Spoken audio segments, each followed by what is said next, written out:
পশ্চিম বাংলার মুখ্যমন্ত্রী মাননীয়া মমতা ব্যানার্জি উনি কি বাংলার সংখ্যালঘু মুসলিমদের কাছে কি বলতে চাইছেন, উনি কি করতে চাইছেন, উনাকে খুলাসা করতে হবে। উনি কি বলতে চাইছেন, উনি কি করতে চাইছেন? পশ্চিমবাংলার মুখ্যমন্ত্রী উনি কি চাইছেন মুসলমানদের আর প্রয়োজন নাই, মুসলমানদের আর দরকার নাই, মুসলমানদের ভোটের কোনো প্রয়োজন নাই? উনাকে খোলাখুলি প্রকাশ করতে হবে। দেখেন, ওয়াকাফ সম্পত্তিটা কেন্দ্রীয় সরকারের বাবার সম্পত্তি নেই, ওয়াকাফ সম্পত্তিটা মুসলমান এই রাজ্য সরকারের বাবার সম্পত্তি নেই, কেন্দ্রীয় সরকারের বাবার সম্পত্তি নেই, আর রাজ্য সরকারের বাবার সম্পত্তি নেই। ওয়াকাফ সম্পত্তিটা হচ্ছে মুসলমানদের বাবার সম্পত্তি। যেমন দেবত্ব সম্পত্তি হিন্দুদের বাবার সম্পত্তি, আর সেই ওয়াকাফ সম্পত্তির ওপরে কেন্দ্রীয় সরকার হস্তক্ষেপ করেছে, যার জন্য সারা ভারতবর্ষের মানুষ, সারা বাংলার মানুষ প্রতিবাদ করছে, বিক্ষোভ করছে। এমন সময় পশ্চিম বাংলার মুখ্যমন্ত্রী মমতা ব্যানার্জি উনি বলেন, যদি প্রতিবাদ করতে হয়, আন্দোলন করতে হয়, এটা দিল্লিতে যে করুন। উনি ওই কথাটা কেন বললেন, কোন খেয়ালে? সাধারণ মানুষ তো তাহলে আজকে বলছে এবং বলবে, আগামী 2026 সালে ভোটটা কি আমরা দিল্লিতে গিয়ে দেবো? আমরা দিল্লিতে গিয়ে দেবো, এটা তো বলতে পারে। মমতা ব্যানার্জি উনার কাছে বাংলার মুসলমানরা যেমন, ঠিক তেমন বাংলার হিন্দুরা, সর্বজাতির মানুষকে ওনাকে সমান চোখে দেখতে হবে।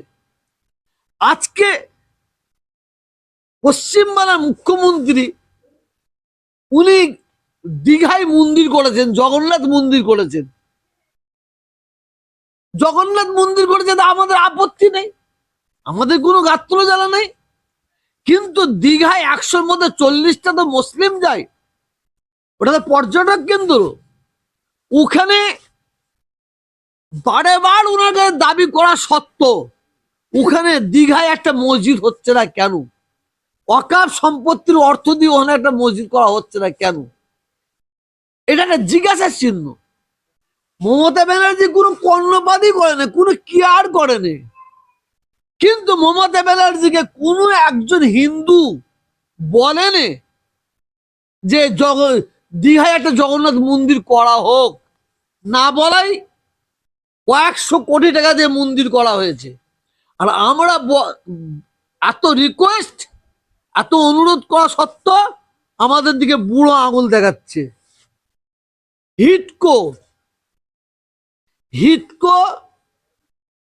ওখানে ওই এলাকায় বহুত WBCS, IPS, IS বহুত উচ্চশিক্ষায় শিক্ষিত ছেলেমেয়েরা চাকরি করে। ঈদের সময় নামাজ পড়বে, একটা ঈদগার জায়গা বছর পর বছর জায়গা চাওয়া হচ্ছে। ওখানে নামাজ পড়বে 5 ওয়াক্ত, একটা জায়গা চাওয়া হচ্ছে। সরকারকে মসজিদ উনি না করলেও চলবে, যারা জায়গা দিলে একটা মসজিদ তৈরি করা হয়।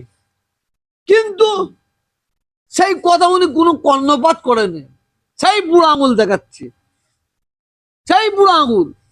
কিন্তু হিটকোর মধ্যে 13টা মন্দির করা হয়েছে, 13টা মন্দির করা হয়েছে। সেখানে মমতা ব্যানার্জির কোনো আপত্তি নেই, কোনো আপত্তি নেই।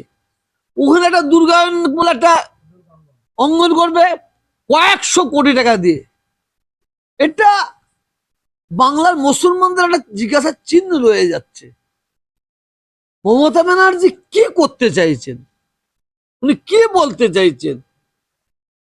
যে 2026-এ সংখ্যালঘু মুসলিমরা ভোট আমাকে দেবি, এদের গলায় পা তুলে দিয়ে গলার চামড়া তুলে ফেলবো, লাড়ি ভুড়ি বের করে দেবো, তারপরেও এরা উঠে আমাকে ভোট দেবে। যদি এই ভাবনা চিন্তা নিয়ে উনি এইভাবে কাজ করেন, তাহলে আমি বলবো ভবিষ্যৎ কিন্তু অন্ধকার হবে, ভবিষ্যৎ অন্ধকার হবে। একটা কথাই আছে, ওই বাঁদরের খ্যাচখ্যাচানি শোনাচ্ছে, হনুমানের চর খাওয়া অনেক ভালো। এইটাও বাংলার মানুষ একটু ভাবছে। ঈদের দিনে 2 দিন ছুটি নাই জানেন, বকরা ঈদের দিনে 3 দিন ছুটি নাই জানেন, আমাদের পরব 3 দিন পরব, 3 দিন পরবে 1 দিন ছুটি। বারে বার রিকোয়েস্ট করা হচ্ছে, বারে বার রিকোয়েস্ট করা হচ্ছে। আমার মনে হয় বাংলার মানুষের কথাবার্তা শুনে মনে হচ্ছে উনি চাইছে মুসলমানদের ভোটগুলো বেঁধে ফেলেছি, এবার হিন্দু ভোট কিছু ভটকে যাচ্ছে, সেই হিন্দু ভোটকে ধরার জন্য আজকে আমাকে এই ধরনের কাজ করছে।